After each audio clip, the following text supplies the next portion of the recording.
Olá a todos, meu nome é Marco Aurélio Bortolin, eu sou professor da disciplina de Direito do Consumidor do curso de Direito da Universidade de Araraquara, Uniara. Eu gostaria inicialmente de desejar a todos os votos mais sinceros de saúde e de tranquilidade nesse período de pandemia, de riscos a que todos estamos expostos em recolhimento domiciliar. Bem, para suprir os nossos encontros em aulas presenciais, estamos aqui dando sequência a estas gravações que visam oferecer apoio, suporte ao estudo dos nossos alunos e alunas na disciplina de Direito do Consumidor. E hoje falaremos um pouquinho mais sobre práticas comerciais, algo que começamos já em último encontro. Naquela ocasião, ao tratarmos das práticas comerciais, nós focamos regras estabelecidas no Código de Defesa do Consumidor entre os artigos 29 e 30 e 38. Dentre estes artigos, destacamos regras de conteúdo e alcance da oferta, o princípio específico de vinculação do fornecedor ao teor da oferta, que é algo consideravelmente diferente da formação do contrato de direito privado, em que a vinculação comporta uma série de regras de desvinculação.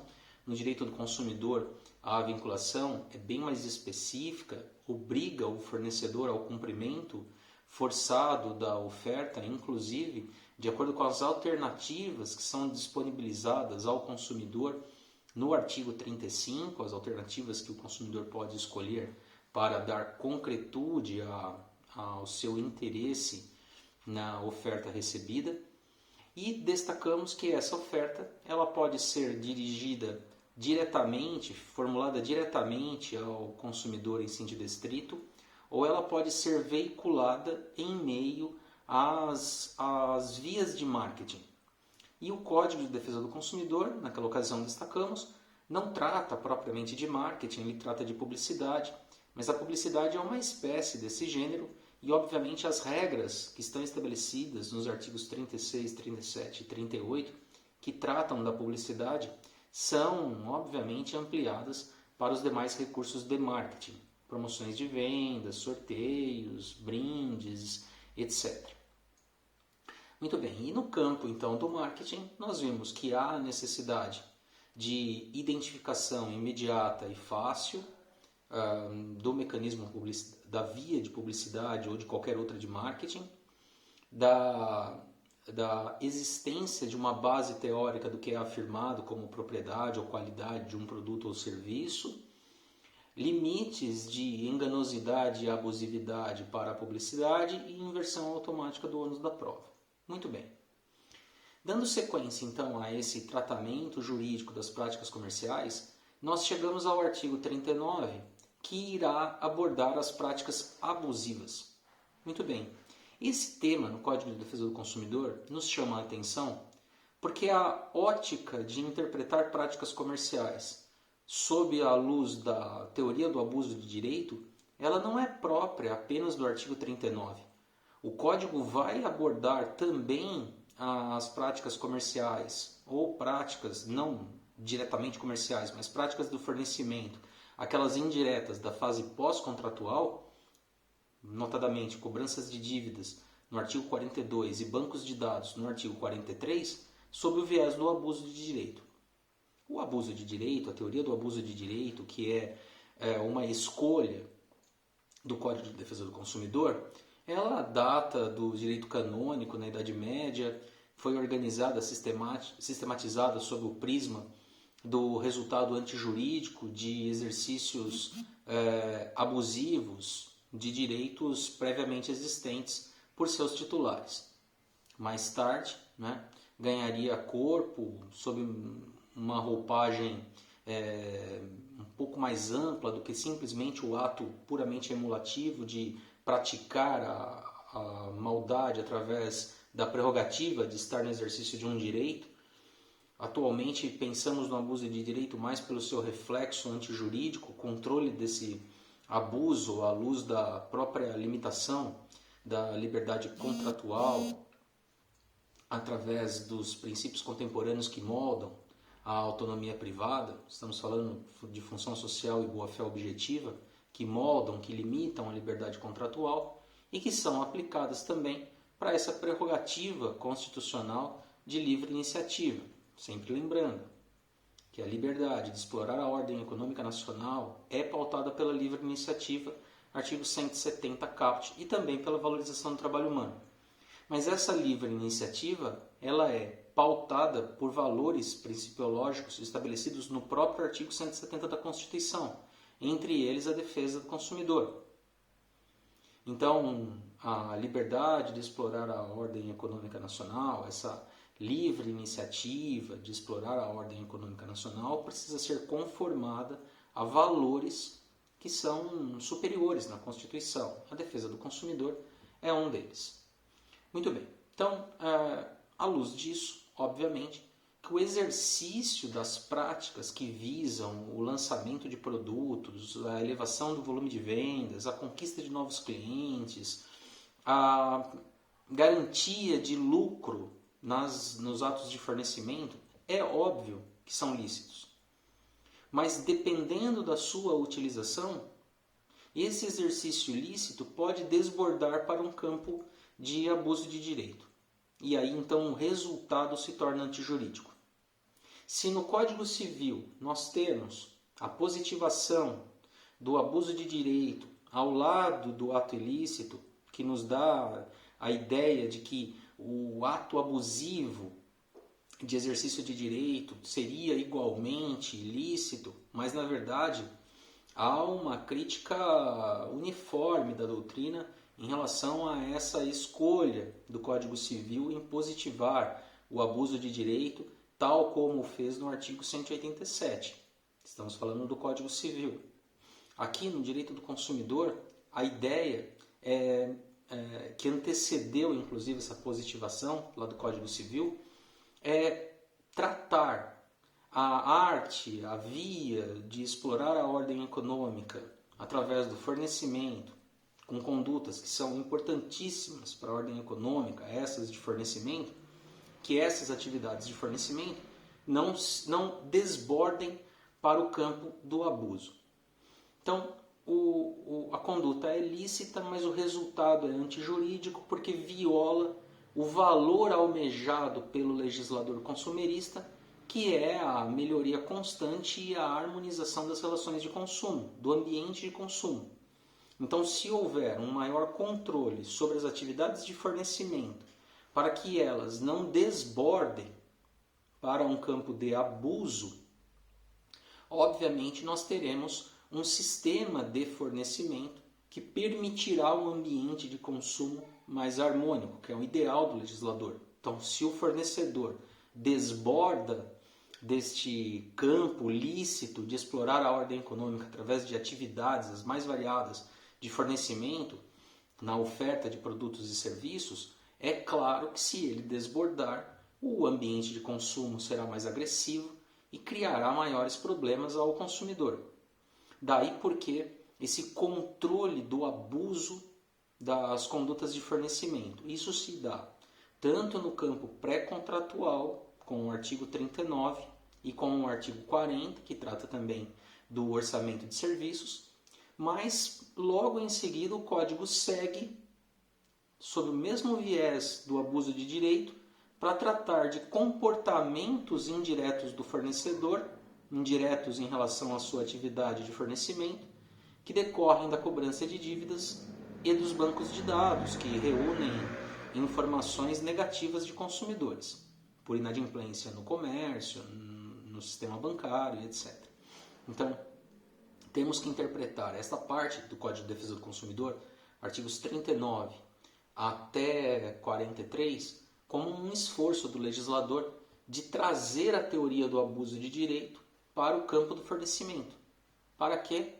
Para conformá-lo ao ideal da norma de buscar maior harmonização e evolução constante do ambiente de fornecimento.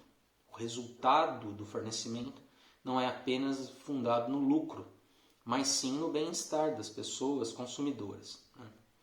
Muito bem, então, feita essa introdução, trataremos das chamadas práticas abusivas com esse foco. E eu fiz questão de destacar uma distinção aqui inicial entre a perspectiva do abuso de direito nas práticas comerciais do Código de Defesa do Consumidor em relação ao abuso de direito do Código Civil de 2002. Porque lá no Código Civil é claro que nós estudamos ato ilícito, que vai gerar a obrigação de reparar, no artigo 186, e ao lado, logo em seguida, estudamos o abuso de direito com o mesmo foco. O ato ilícito gera a obrigação de reparar e o abuso de direito gera a obrigação de reparar, ou seja, gera uma responsabilização civil extracontratual.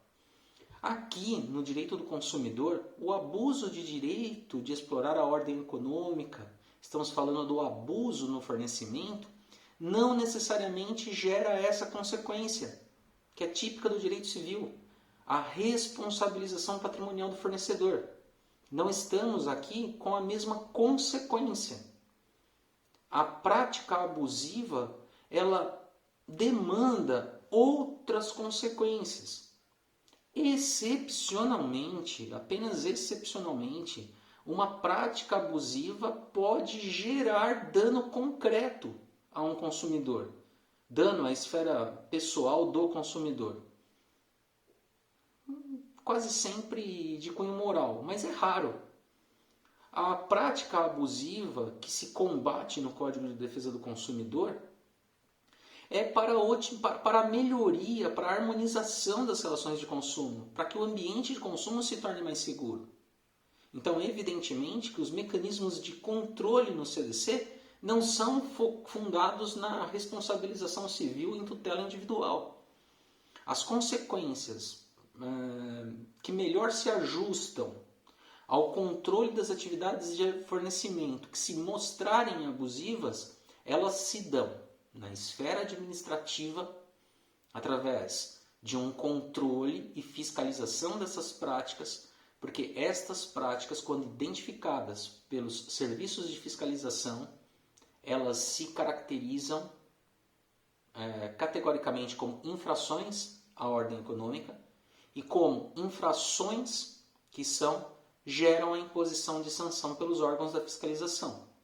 E aí, por sanção, nós podemos ir ao rol do artigo 56 do Código de Defesa do Consumidor e perceber que o mecanismo notoriamente utilizado é o da imposição de multa. Então, se o banco de varejo dá tratamento diferenciado a clientes e não clientes, pegando exemplos da jurisprudência, isso caracteriza uma infração à ordem econômica com imposição de sanção. Se uma rede varejista impõe cobranças aos consumidores por conta do levantamento dos valores pendentes, criando despesas que não são justificáveis, isso gera infração à ordem econômica e, consequentemente, sanção.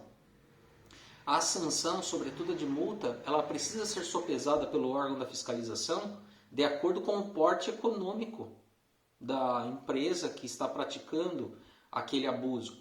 Por isso que de vez em quando ouvimos falar de multas altas que são aplicadas às empresas, como de vez em quando ouvimos em relação às empresas de telefonia.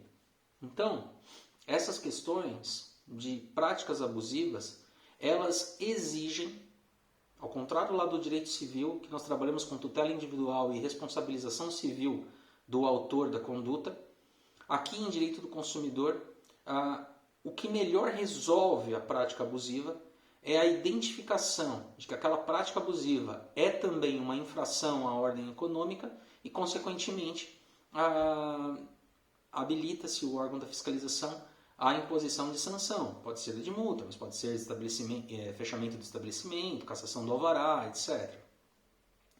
E aí, o campo de defesa desse autor de conduta ou de prática comercial abusiva é bem restrito. Pois bem, afora o controle administrativo pelos órgãos da fiscalização, nós temos também a tutela coletiva. Então, identificado uma prática abusiva recorrente, em que a imposição de sanção administrativa não tem sido capaz de coibir, Aí passamos a sempre lembrar da validade, da importância da tutela coletiva na seara do direito do consumidor. Então, através de ação civil pública, dos legitimados da ação civil pública, nós conseguiremos, através de alvos de obrigação de fazer e não fazer, suprimir aquela prática que tem se mostrado abusiva para um número indeterminado de pessoas. Podemos estar falando de direitos difusos, ou de direitos coletivos, ou de direitos individuais homogêneos de origem comum. Não importa, mas através de tutela coletiva, notadamente ação civil pública, através dos legitimados ativos para a propositura dessas ações, nós conseguiremos sim, através de coisa julgada com obrigação de fazer e não fazer, mudar a sistemática de fornecimento. E, obviamente, a coisa julgada traz consigo a previsão de astrentes também, de multa, para a hipótese de descumprimento. Então, a ideia que se tem aqui é claramente controlar as práticas comerciais abusivas através da atuação administrativa dos órgãos de governo encarregados da fiscalização das práticas comerciais e também no campo especificamente jurisdicional através de tutela coletiva. Perguntará um amigo ou uma amiga: nunca na tutela individual isso se resolve? Bem, vejam só.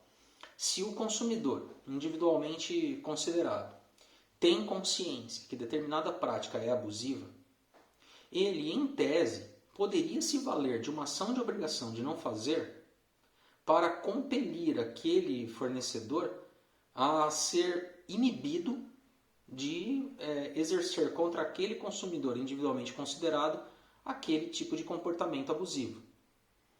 Mas a sistemática é um tanto quanto anacrônica, porque o mercado se regula. Antes do consumidor fazer tudo isso, talvez ele busque celebrar o mesmo ato de consumo com outro fornecedor.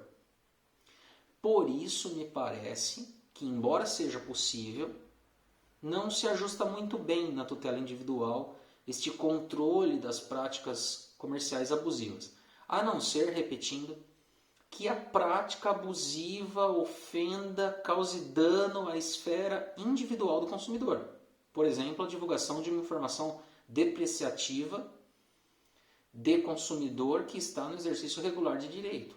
Aí nós teríamos lesão à honra do consumidor e, obviamente, ele pode demandar o fornecedor por perdas e danos. Mas vejam que a consequência é de reparação e não de supressão da prática abusiva. E eu acho importante, quando nós principiamos a leitura do artigo 39, que a gente consiga ter exatamente a visão da função que esse artigo desempenha no âmbito da parte de direito material do CDC. Porque desde que o Código entrou em vigor, é óbvio que há algumas passagens do Código que não foram bem compreendidas. Por exemplo, estamos debatendo ao longo das aulas o papel do governo, mais especificamente do governo federal, do Ministério da Justiça e no Ministério da Justiça do Departamento de Proteção e Defesa do Consumidor, o DPDC. Porque nós destacamos que há um certo esquecimento da sociedade, da comunidade jurídica, em relação ao papel que o governo deve desempenhar em relação à Política Nacional de Relações de Consumo, previsão do artigo 106.1 do CDC. O preceito de coordenação da política nacional das relações de consumo envolve a defesa dos consumidores. Portanto, é papel inarredável do Executivo Federal exercer um controle rígido sobre as práticas comerciais. Para quê? Para melhorar a nível sistêmico o fornecimento de produtos e serviços no Brasil. Mas me parece, e não quero aqui polemizar, que se espera muito das agências nacionais de regulação, e essas agências elas não estão exercendo esse papel de controle, ao menos porque elas não estão atuando na fiscalização e na imposição de sanções. Estamos falando da ANEEL, a Anatel, da ANA, essas agências nacionais que se prestariam a exercer um papel de defesa do consumidor, não é o que se vê. Então, me parece que há uma falha estrutural em torno da concepção do direito do consumidor, de que tudo se resolve em tutela individual. E em práticas abusivas, a tutela individual, estou mostrando aqui, ela não resolve. E é por isso que temos ainda um sistema de fornecimento um tanto quanto agressivo. Muito bem. Então, feitas essas considerações sobre como regular e tutelar a hipótese de prática abusiva, passaremos a comentar o próprio artigo 39 e o artigo 40 e um pouquinho do artigo 41, que é um dispositivo que está um pouquinho em desuso. Muito bem. Em relação ao artigo 39, é importante focar que estamos diante de um rol meramente exemplificativo. O Código de Defesa do Consumidor não poderia, mesmo de forma nenhuma, estabelecer um rol taxativo de práticas comerciais abusivas, porque seria impossível ao legislador em 1990 imaginar todas as práticas que viriam a ser abusivas. Então o código, ele, na minha compreensão, ele estabelece o principal, não são os incisos como os modelos de práticas abusivas. O principal do artigo 39 é trazer a teoria do abuso de direito para o campo da atividade de fornecimento. E a partir daí, percebendo que não é um caso, um fator de responsabilização civil, como estudamos em fato do serviço, fato do produto, vício do produto, vício do serviço, como não é um campo de responsabilização automática do fornecedor, é óbvio que precisamos linká-lo no campo do abuso de direito com a supressão da prática. E a supressão da prática se dá através da tutela inibitória, imposta ou por multa na obrigação de não fazer em tutela coletiva ou através da fiscalização dos órgãos de administração. Muito bem, então esse é o mérito principal do artigo 39, controlar o abuso de direito num campo lícito de fornecimento. Pois bem, a partir daí, qual dos incisos é o mais importante ou o que teve maior absorção, o que colou mais, o que pegou? Bem, me parece que dos incisos do artigo 39, nós tivemos, desde o advento do CDC, duas regras que caíram no gosto popular. A primeira é a proibição de venda casada, que qualquer pessoa, mesmo sem qualquer conhecimento jurídico, reproduz. Olha, venda casada é proibido no Código de Defesa do Consumidor. Muito bem, vamos falar sobre isso. A segunda é o envio de produtos ou serviços sem prévia solicitação do consumidor. Qualquer pessoa vai dizer também, olha, isso se regula pelo regime de amostra grátis. Ok. Mas me parece que há outras indicações no artigo 39 que são tão ou mais importantes. Porque, de uma certa forma, elas compreendem estas regras mais específicas. E eu estou falando, basicamente, do inciso 5 do artigo 39, que trata da exigência de vantagens manifestamente excessivas. Uma regra aberta, na qual várias e várias regras do artigo 39 se compreenderiam muito bem. Mas o legislador costuma mesmo fazer isso no Código de Defesa do Consumidor. Ele lança a mão de um rol, este rol tem regras abertas e tem regras fechadas. Estas regras fechadas, elas estão compreendidas dentro da regra aberta, são meros exemplos. Então, se nós pensarmos em venda casada, se nós pensarmos em negar fornecimento, em explorar ambientes com maior lotação do que é possível, não observar índices legalmente exigidos ou contratualmente firmados, não fixar prazo para o fornecedor concluir a sua obrigação exigindo a do consumidor, ou seja, todas estas se inseririam na regra do inciso 5, que é de vantagens manifestamente excessivas que importem um desequilíbrio da relação que está para se formar. Então, este inciso ele é uma regra aberta que demanda interpretação e que eu começo por ele para dizer que temos que ter um parâmetro legal para apontar o que seria uma exigência de vantagem manifestamente excessiva. E aí vem um ponto que eu novamente gostaria de reforçar. Como nós estamos tratando de abuso de direito, não é necessário que tenha ocorrido uma lesão específica ao patrimônio do consumidor, ou que a tentativa de explorar a ordem econômica através de um fornecimento abusivo tenha gerado uma contratação. Porque esta contratação normalmente vai conter cláusula abusiva também.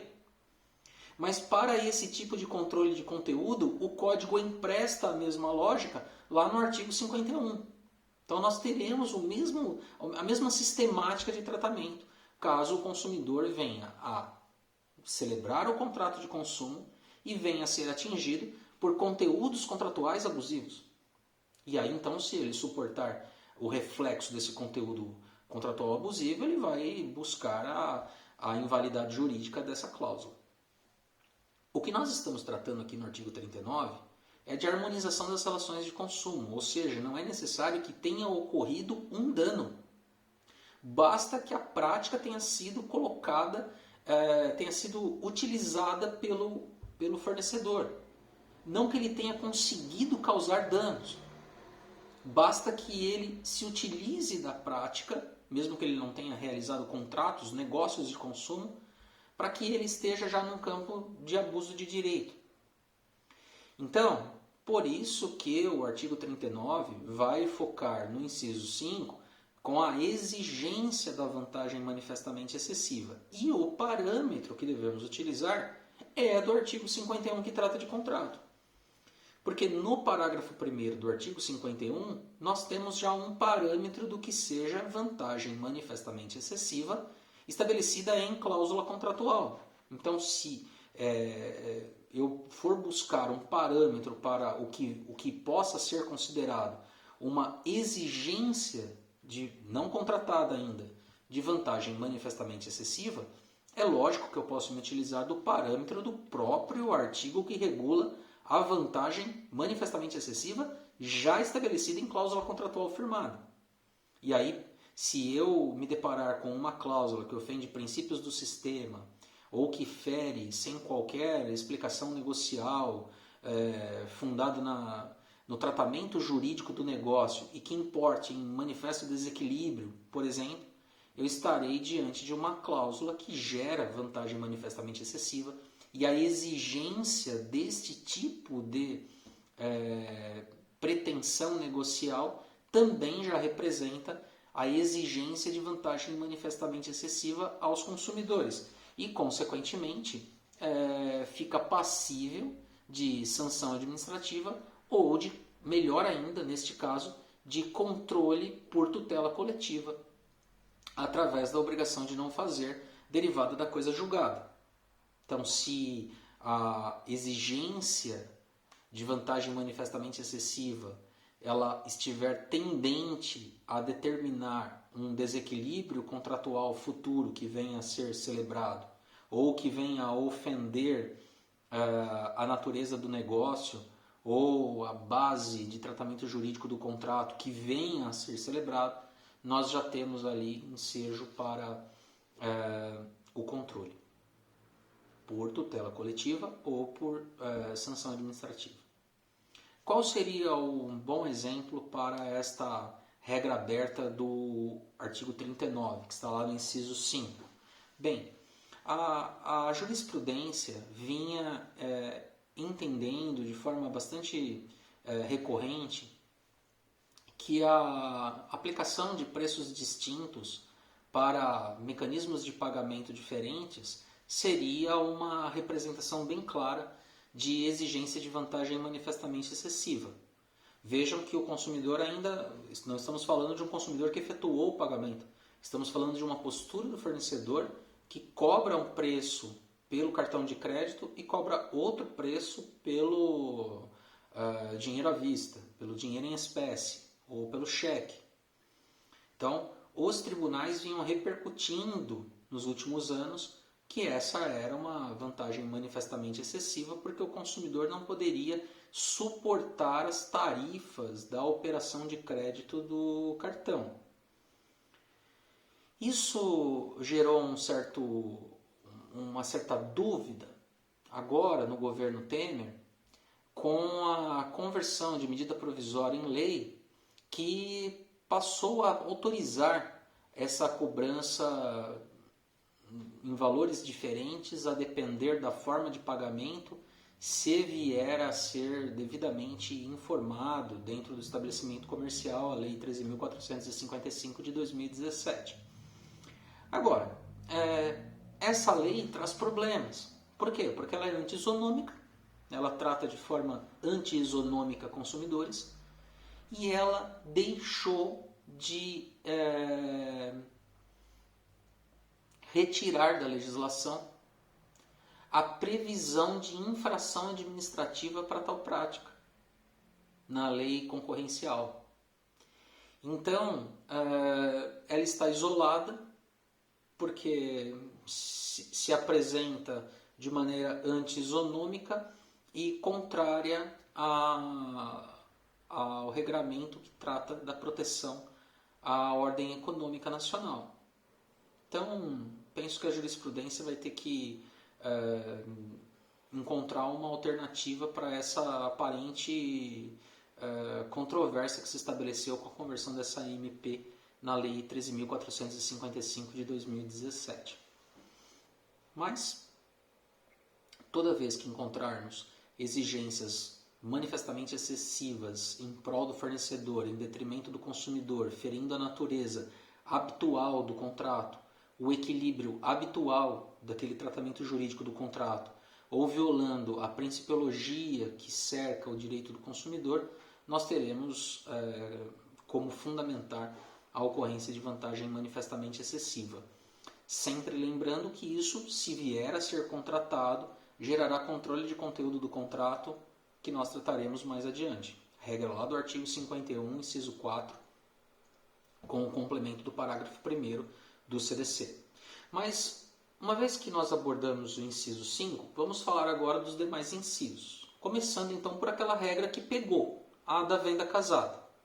Então, o artigo 39 estabelece, dentro desse rol exemplificativo, portanto, outras práticas podem ser identificadas nos processos, independentemente de estarem no artigo 39, mas vamos começar então pelo inciso 1º, que trata da popularizada venda casada. Né? Então, o que vem a ser a venda casada? Nós temos dois tipos de venda casada, que se extraem do artigo 39.1. A primeira, a venda casada em sentido estrito, que é aquela tradicional, em que o fornecedor condiciona, exige que o consumidor, para alcançar um produto ou serviço desejado, obrigatoriamente adquira outro produto ou serviço não desejado. Do contrário, o elemento objetivo da relação almejada não será fornecido. Então, para o consumidor chegar até o produto ou serviço almejado, ele precisará suportar um outro produto ou serviço não desejado. Venda casada, em que obrigatoriamente, um elemento objetivo é imposto em razão da vontade de celebrar outro negócio de consumo. Recentemente, a jurisprudência abordou e vem abordando a situação da contratação de seguros de proteção financeira para a hipótese de desemprego, etc., nos contratos de financiamento. E, de forma pacífica, os tribunais têm estabelecido que será venda casada se não for dado ao consumidor a liberdade de contratar o seguro da empresa que ele quiser, de forma que ele não fique restrito ao seguro do próprio agente financiador. Né? Então, do contrário, seria venda casada. E essa é a venda casada em sentido estrito, com o seu respectivo exemplo, né? Bem contemporâneo. Mas nós temos uma outra venda casada, essa em sentido amplo, lato sensu, que é a venda que se casa na situação em que o consumidor está utilizando um determinado serviço e ele quer, e não é vedado a ele não fazê-lo, nem se exige que ele adquira algo, mas se ele quiser, de maneira agregada, acoplar um outro ato de consumo àquele que ele está celebrando, ele precisará se curvar ao fornecimento do mesmo fornecedor. Então, estamos falando, e é um grande exemplo, e essa questão não está ainda pacificada, que é a do consumo de refrigerantes, balas, pipoca, etc., nas salas de cinema, em que o fornecedor admite que você tenha acesso, compre o seu ticket e assista o filme, e você não é obrigado a comprar um refrigerante ou um alimento da loja, da bomboniere existente no cinema, mas lhe é vedada ingresso na sala portando o tipo de alimento que aquele mesmo estabelecimento vende internamente. Então, para essa venda casada em sentido amplo, a questão chegou até o STJ. O STJ se posicionou pela ocorrência de venda casada, compreendida na hipótese do artigo 39, inciso 1. Isso foi em 2016. E, na sequência, a associação que representava aqueles exibidores de salas de cinema ingressou com arguição de descumprimento de preceito fundamental no Supremo e está tramitando sob a relatoria do ministro Edson Fachin. Não temos ainda um resultado em relação a isso. Mas jurisprudencialmente nós identificamos na jurisprudência 2 reconhecimentos de venda casada: a venda casada em sentido estrito, a venda casada em sentido amplo. O artigo 39, inciso 1, trata também da imposição de limites quantitativos. Esta imposição de limites quantitativos, de acordo com o artigo 39.1, se ela for injustificada, ela será uma prática abusiva. Muito bem. Qual é a leitura que fazemos disso? É que é possível, então, no ato de fornecimento, a imposição de alguns limites quantitativos do fornecedor para o consumidor. E aí, então, temos que discutir quais são esses campos justificáveis ou injustificáveis. Nós temos a imposição de limite quantitativo A maior do que o desejado e a imposição de limite quantitativo A menor do que o desejado pelo consumidor. Vamos começar por este último. Seria justificável a imposição de um limite quantitativo A menor? O consumidor quer comprar mais e o fornecedor impõe para aquele consumidor uma limitação em unidades na sua aquisição? Bem, a imposição de limites quantitativos A menor do que o desejado pelo consumidor normalmente decorre de promoções de vendas. Então, o fornecedor estabelece uma promoção e, obviamente, na sua visão de autor da prática comercial, ele quer, através da promoção de venda, atingir um número maior de consumidores. Então, evidentemente que, numa visão um pouco míope, o fornecedor estaria impondo ali na gôndola do supermercado uma papeletinha estabelecendo ali uma limitação de consumo a 10 unidades, a 15 unidades, a 5 unidades por consumidor, porque ele quer simplesmente atingir um número maior de consumidores e, portanto, ele estaria invadindo um campo de liberdade individual dos consumidores. Nós não vemos assim. Entendemos aqui, né, que a imposição de limites quantitativos que são a menor do que o desejado pelos consumidores, essa imposição se justifica se for para ampliar a promoção de venda. Então, se por um lado o fornecedor quer atrair um número maior de consumidores, e aí vem o campo lícito da prática comercial, ela não precisa ser bondosa, mas ela pode ser justificável.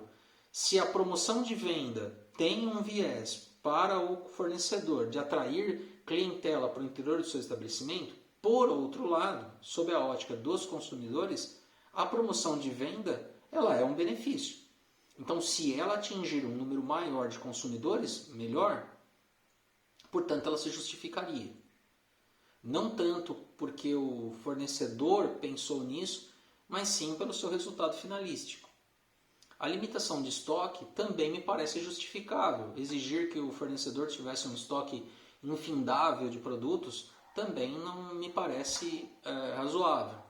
Então, dentro do campo das justificativas para a imposição de um limite quantitativo a menor do que o desejado por alguns consumidores, me parece possível, desde que avaliado caso a caso tais justificativas. Dei 2 exemplos aqui. A imposição de limites quantitativos a maior, o fornecedor impondo limites quantitativos a maior, né, a princípio seria fácil dizer, olha, isso é inválido. Isso é uma prática abusiva. Então, se nós pegarmos num estabelecimento comercial um pack, uma embalagem contendo vários iogurtes, porque o fornecedor, no caso a indústria, o laticínio, houve por bem passar um plástico sobre todas as unidades de iogurtes, para pegar um produto aqui como exemplo, é óbvio que o consumidor não é obrigado a levar todos aqueles. Talvez ele queira levar apenas algumas daquelas unidades, 1, 2, 3, num packzinho de 6. Então, terá o consumidor como exigir ali no local o fracionamento daquela sobreembalagem para ele levar as unidades que ele deseja. Mas nós temos uma certa restrição em relação a generalizar esse conceito, porque alguns produtos ao longo do tempo, na medida em que os anos passam, nós vamos notando comportamentos dos consumidores e dos fornecedores. Alguns produtos parecem assumir uma composição composta e na verdade não tem eles não são produtos compostos, mas pela sistemática reiterada da indústria eles acabam assumindo esse papel. Então, exigir o fracionamento da embalagem nem sempre é possível, se depois de algum tempo os costumes já descaracterizam embalagens individuais dentro da sobreembalagem, de sorte que os produtos acabam ficando em 2, em 3, sempre juntos em uma embalagem só. Podemos citar aqui como exemplo o papel toalha, por exemplo. Em vários e vários estabelecimentos nós não encontramos, a não ser nos mais sortidos, nós não encontramos mais embalagens únicas. Nos estabelecimentos mais simples eles se limitam a ter 2 unidades, porque a indústria está padronizando esse tipo de fornecimento. E se o consumidor quiser fracionar o produto, ele descaracterizará o remanescente no estabelecimento comercial. Então sustentamos que não, dependendo dos costumes, não haverá mais possibilidade de fracionamento para estes produtos que não conservam a embalagem individualizada. É necessário debater isso a nível administrativo. Os órgãos de regulação e fiscalização precisam estabelecer um parâmetro em relação a alguns produtos que estão chegando ao consumidor final sem uma individualização de embalagem. Então, citei como exemplos iogurtes, porque estes iogurtes eles estão sempre em embalagens individualizadas, com origem, prazo de validade, composição, etc. E se você quebra a sobreembalagem, ele se conserva numa embalagem com a informação que deve conter a oferta. Agora, há outros produtos que, sinceramente, se o consumidor quiser romper a embalagem, ele gerará dano ao estabelecimento comercial, se descaracterizará, inclusive causará a ele mesmo uma lesão, porque o produto sairá sem a embalagem, sem os componentes exigidos para a oferta, como vimos no vídeo passado. Muito bem, então ficamos aqui com com essa reflexão sobre a imposição de limites quantitativos. É necessário avaliar caso a caso se a imposição desses limites quantitativos eles são justificáveis ou não, seja a menor, seja a maior do que o desejado pelo consumidor. Como eu disse, a regra seguinte também ganhou gosto popular em se estabelecer que produtos e serviços precisam ser solicitados. Se não forem solicitados, isso representará prática abusiva do fornecedor, o envio do produto, esse assédio de enviar o produto e estimular o consumo e até em alguns casos constranger o consumidor para, em alguns casos, buscar pessoas que se intimidam em devolvê-lo. Então, a prática em si já é tida como abusiva. Esta prática, além de gerar a imposição de sanção administrativa, como multa, por exemplo, como está na nossa jurisprudência, encontramos diversas referências a esse respeito, inclusive matéria pacificada já em Corte Superior como o STJ. Além disso, o regime do produto ou do serviço que foi prestado sem prévia solicitação do consumidor terá gratuidade. Sempre lembrando que essa gratuidade ela não pode perdurar para sempre. Então, se for algo que enseje uma contratação que contemple renovação automática, como um cartão de crédito, nós teremos para o primeiro período, que é a anuidade inicial, gratuidade. Mas se o consumidor continuar utilizando com renovação automática, evidentemente que nós teremos uma possibilidade de cobrança a partir da renovação automática. Agora eu queria abordar uma outra prática que infelizmente ainda é frequente no Brasil, estabelecida no inciso 4 do artigo 39, que é a do fornecedor prevalecer-se da especial vulnerabilidade de consumidores. Consumidores especialmente vulneráveis em razão da idade ou em razão da condição de saúde. Então, podemos considerar crianças, idosos, pessoas adoecidas. Estas pessoas, elas, além da vulnerabilidade dos demais consumidores, têm uma hipervulnerabilidade. São mais suscetíveis às táticas de fornecimento.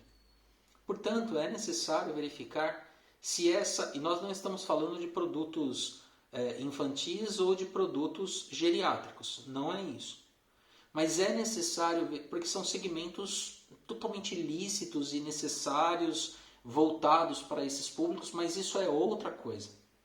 Se nós considerarmos, por exemplo, a indústria de fraldas geriátricas, ela, além de ser ultra importante, não explora a hipervulnerabilidade do consumidor idoso, da consumidora idosa. Ao contrário. Então, o produto geriátrico, aquele da indústria, ou o produto infantil, da papinha de bebê, por exemplo, ou da roupinha, não explora a hipervulnerabilidade desses consumidores. Não é isso. O que estamos falando é na interpretação jurídica do mecanismo de fornecimento. Se o mecanismo de fornecimento ele se inseriu de forma a buscar um locupletamento indevido justamente em razão da especial vulnerabilidade dessas pessoas. E veja, por exemplo, alguém que tem um plano de saúde e precisa levar um familiar dependente à internação de urgência.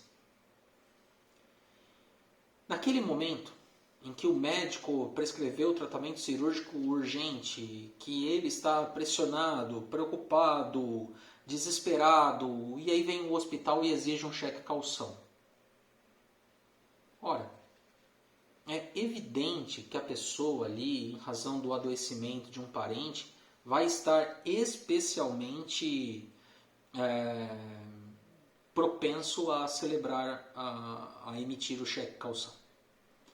Então, é um exemplo para mostrar como que algumas práticas elas se inserem especialmente num campo de peculiar vulnerabilidade.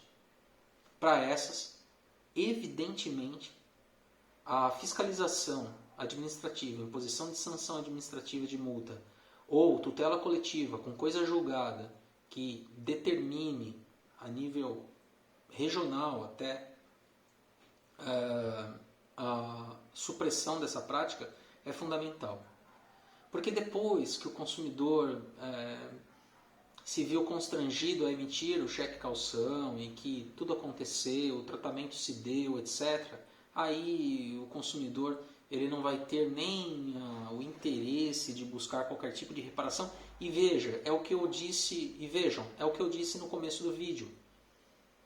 A prática abusiva ela não necessariamente gera lesão. Ela é abusiva em si. Ela aumenta a vulnerabilidade, ela aumenta o constrangimento, ela se insere num campo de locupletamento porque ela celebra mais negócios do que seriam celebrados, ela aumenta a garantia. Então, por isso que falamos que a prática abusiva ela precisa ser paulatinamente superada para a melhoria do ambiente de fornecimento e consumo. Muito bem, já falamos do inciso 5 inicialmente, vamos do 4 ao 6. O inciso 6 do artigo 39 está conectado com o artigo 40. A prática de fornecimento sem prévio orçamento é abusiva. E aí, por força disso, podemos considerar que eventual prestação de serviço sem prévio orçamento também não seria alvo de cobrança válida. Por quê? Porque o regime é o mesmo. É o regime que vimos de amostra grátis. Então, o artigo 39.6 está conectado com a regra de orçamento para serviços do artigo 40. No inciso 7 do artigo 39, o Código trata de algo um tanto quanto retórico, mas para o legislador em 1990 pareceu importante considerar que a divulgação de informações depreciativas do consumidor em exercício regular de direito fosse prática abusiva. Mais do que isso, ela é lesiva à honra do consumidor, que vai ensejar, neste caso aqui excepcionalmente, responsabilização civil do fornecedor. Sempre lembrando que a divulgação, estamos tratando aqui de divulgação de informações de cunho depreciativo no exercício regular de direito.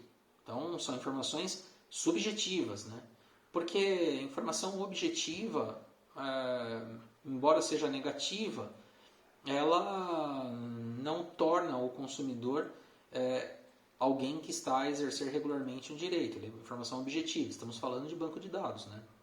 Então, a consulta a um banco de dados, a recepção da informação de que o consumidor está negativado, não gera a caracterização desta prática aqui. No inciso 8º, nós temos uma previsão de prática abusiva que eu sempre destaquei aos meus alunos em sala de aula, sempre, sobre o contexto histórico do Código de Defesa do Consumidor, porque o Código de Defesa do Consumidor entra em vigor em 1990, época em que a Presidência da República daquela ocasião preconizava a abertura do mercado. Então, estávamos com o governo Collor e a ótica do governo federal era abrir o mercado brasileiro, que era considerado extremamente fechado. E aí a sociedade começou a ter fornecimentos que até então não eram tão habituais ou eram muito elitizados. Por exemplo, lojas de R$ 1,99 com produtos importados. Me parece que a abertura de mercado naquela ocasião, naquele contexto, não veio acompanhada de um tratamento isonômico entre a indústria nacional e o que se importava. Porque vê-se aqui no artigo 39, inciso 8º, que seria, ou melhor dizendo, é prática abusiva o fornecimento de produtos e serviços em desacordo com normas técnicas. E, obviamente, a importação é atividade de fornecimento. Então, importar produtos em 1990, 1991, 1992, sem qualquer rigor isonômico às normas técnicas que eram exigidas das empresas brasileiras, me pareceu uma grande falha, né? Um verdadeiro buraco que se criou porque o código estava já no ordenamento jurídico e a sociedade comemorou a abertura do mercado sem o rigor técnico, esquecendo da própria indústria. Então fica aqui o registro, né? O inciso 9 fala de recusa de fornecimento para a hipótese de pronto pagamento. Bem, recusa de fornecimento para pronto pagamento também tem um contexto. Muito se diz que só o dinheiro tem curso forçado, que os outros mecanismos de pagamento não têm curso forçado. A moeda tem, mas o cartão não tem, o cheque não tem, etc. Portanto, o fornecedor teria amplíssima liberdade para estabelecer qual o mecanismo de pagamento que ele iria aceitar. Nós estamos falando de preços diferentes, mas de mecanismos de pagamento. Muito bem. Só que há um certo desconhecimento em relação a isso. Vejam que o artigo 39, inciso 9, estabelece como prática abusiva recusar fornecimento a quem se dispõe a efetuar pronto pagamento. Muito bem. Qual é o conceito jurídico de pronto pagamento? Quando o Código de Defesa do Consumidor entrou em vigor, pouco antes, meses antes, também vigorava no ordenamento jurídico uma lei federal, a Lei 8.002, do mesmo ano, 1990, que conceituava pronto pagamento. Então, para esta lei, seria pronto pagamento o pagamento feito através de dinheiro, obviamente, ou de cheque visado ou cheque administrativo. Agora, também seria pronto pagamento o pagamento efetivado através de cheque do consumidor. Obviamente, condicionado à compensação do título para a entrega do produto ou prestação do serviço. Então veja, não é que se mostra possível dizer que era obrigatório pagar com cheque, era obrigatório aceitar o pagamento com cheque, ou era totalmente permitido recusar o pagamento com cheque. O que vigorou entre 1990 e 1994 era um regramento jurídico que exigia análise caso a caso. Porque se fosse possível aguardar a compensação do título, o fornecedor não poderia recusar o ato de fornecimento, mas não deveria entregar o produto até a compensação do título, quando aí então entregaria o produto. Então, se nós estivermos falando de um bem móvel, uma coisa não perecível, como uma ferramenta, por exemplo, ela poderia aguardar na loja a compensação do cheque para depois o fornecedor lojista entregar para o consumidor sem problema nenhum. O que não poderia acontecer é colocar uma plaquinha dizendo que não vendia mediante pagamento a cheque. Só a dinheiro, por exemplo. Isso em 1990. Depois, em 1994, essa Lei 8.002 ela é revogada pela Lei Antitrust, a Lei 8.884 de 94, que substituiu o conceito de pronto pagamento por usos e costumes. Esta Lei Antitrust de 1994 também depois foi substituída pela Lei Concorrencial. E a Lei Concorrencial, tratando da ordem econômica nacional, inclusive das infrações administrativas, estabelece, que é infração administrativa recusar fornecimento, sujeita a sanção, portanto, do artigo 56 do CDC, A recusar fornecimento é que se dispõe a efetuar pronto pagamento, e o pronto pagamento, para a lei concorrencial, é a que observa costumes daquele segmento de fornecimento. Então, hoje o que nós temos é a análise de que o uso do cartão, o cartão de débito, o cartão de crédito, se ele é habitual para aquele segmento de fornecimento, ele não pode ser recusado. O mesmo se aplica para cheque e dinheiro sempre, certo? A Lei 12.529 de 2011. O inciso 10 do artigo 39 fala em elevação de preços sem justa causa. Também no contexto histórico do Código de Defesa do Consumidor, era uma regra muito importante, porque nós vivíamos uma espiral inflacionária de anos e anos. Então, dentro da espiral inflacionária, os consumidores perdiam a referência do preço. E aí alguns fornecedores não se limitavam a repassar o custo inflacionário. Se utilizavam daquela perda de referências para elevar injustificadamente o preço de produtos, estimulando ainda mais a espiral inflacionária. Por isso é considerado prática abusiva. Hoje, com a estabilização econômica, isso perdeu um pouquinho a importância, muito embora ainda, vez ou outra, nós nos deparemos com essa situação de elevação de preços sem qualquer justa causa, sem qualquer fator que justifique esse repasse, esse acréscimo, né? Muito bem, então, se identificado, compete aos órgãos de fiscalização, por exemplo, combustíveis. Compete aos órgãos de fiscalização a imposição de sanção caso se verifique esse tipo de majoração totalmente injustificada de preços, né? Nos incisos 12 e 13, nós temos do artigo 39, nós temos exemplos bem concretos, quase um treinamento para o intérprete da norma, sobre situações de desequilíbrio, que se gerarem contratação, serão cláusulas abusivas. E a exigência, pura e simples, de fornecimento sem fixação de prazo para o cumprimento da obrigação do fornecedor, ou a inobservância de índices de correção legais ou contratuais, também são infrações claras à ordem econômica, geram sanção, hipóteses do artigo 39, incisos 12 e 13. No inciso 14, nós temos um acréscimo que veio a lume no Código de Defesa do Consumidor por conta da tragédia verificada no sul do país com a Boate Kiss, que gerou alguns reflexos no ordenamento jurídico.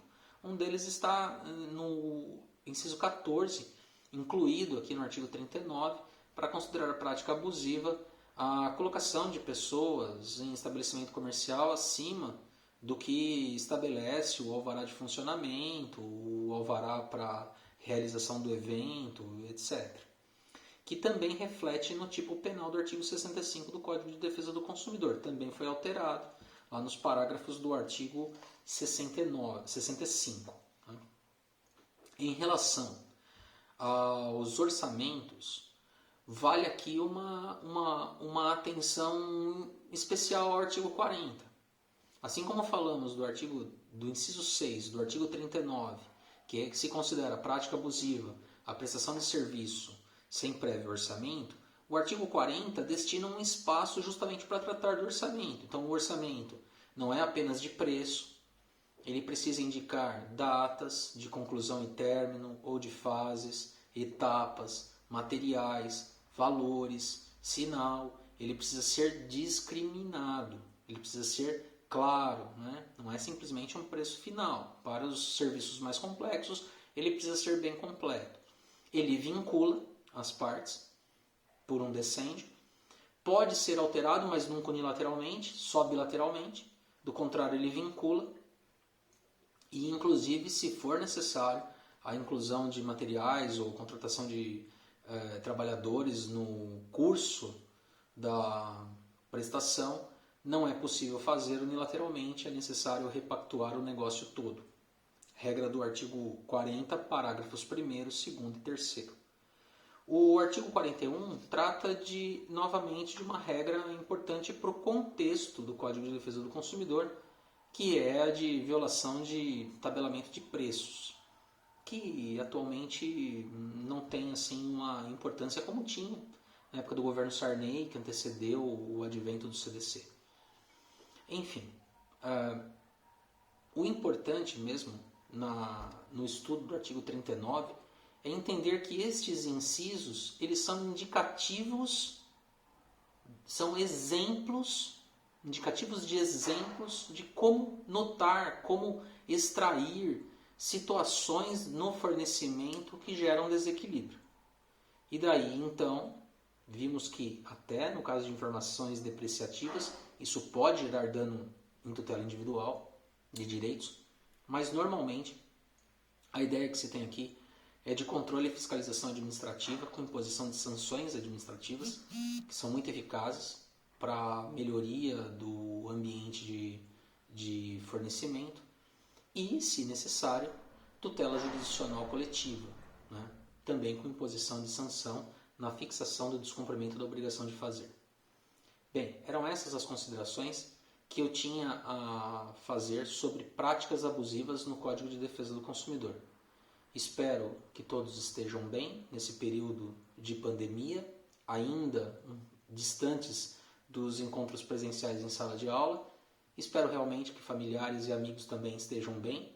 E fica aqui a nossa vontade de que alunos e alunas do curso de Direito do Consumidor possam se valer dos nossos encontros no Google Sala de Aula, as aulas expositivas pelas nossas transmissões de vídeo no Google Meet e o exercício das atividades e avaliações, porque estamos conseguindo desenvolver o nosso curso de Direito do Consumidor pelas plataformas que nos colocam em contato simultâneo e também aqui neste espaço para acesso remoto. Obrigado, até o próximo vídeo.